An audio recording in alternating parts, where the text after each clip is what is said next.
আমি কি তোমাদের অর্থনৈতিক জীবনের রব নয়? তো আমরা সমস্ত মানবকুল বললাম, হ্যাঁ আল্লাহ, অবশ্যই আপনি আমাদের অর্থনৈতিক জীবনের রব।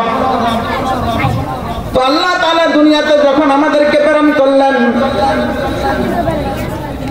দুনিয়াতে আসার পরে এই রবকে যা কিছুতে আমরা স্বীকারোক্তি দিয়েছিলাম সব কিছু ভুলে গিয়েছি। ঠিক কিনা বলেন? আল্লাহ তাআলাকে তো আমরা আলামে আরহার মধ্যে ব্যক্তিগত জীবনে রব বলে গিয়েছিলাম। তো আল্লাহ বলবেন, দুনিয়াতে যখন আমি ব্যক্তিগত জীবনে আল্লাহ তাআলার হুকুম মানি নাই, তো আল্লাহ বলবেন, তুমি আমাকে যে স্বীকারোক্তি দিয়েছিলা এই স্বীকারোক্তিটা একেবারে ডাহা মিথ্যা।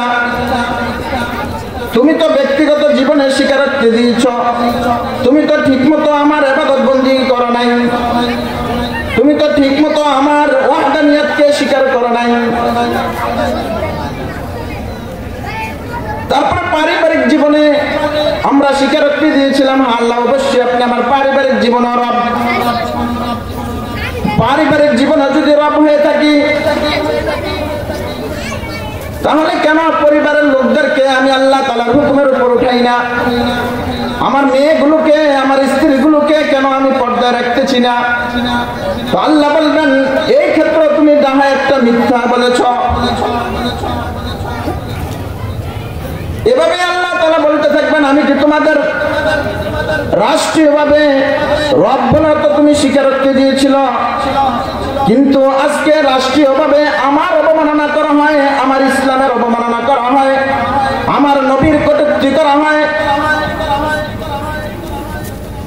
তো আজকে যদি তোমরা রাষ্ট্রীয়ভাবে আমার রব বলে স্বীকারোক্তি দেয় সে স্মরণ রাখতা, তাহলে তো অবশ্যই আমার অবমাননা হোক আর আমার রাসূলের অবমাননার কটূক্তি হোক, তোমরা আন্দোলনে ঝাঁপিয়ে পড়তা। তো এভাবে আল্লাহ তাআলা বলেন, আমি কি তোমাদের অর্থনৈতিক রব নয়? তো আমরা ওই জগতে স্বীকারোক্তি দিয়ে আসছি, বালা হ্যাঁ আল্লাহ আপনি আমাদের অর্থনৈতিক রব। তো আল্লাহ বলবেন, তাহলে তোমাদের অর্থ কেন সুদে লাগাও? কেন তোমরা ঘুষ খাচ্ছ? কেন তোমরা হারাম পন্থায় মাল উপার্জন করছ? যদি তোমরা আমাকে অর্থনৈতিক ভাবে রব বলে স্বীকারোক্তি দিয়ে থাকো, তাহলে এগুলো বর্জন করে ফেল। তো এইভাবে আল্লাহ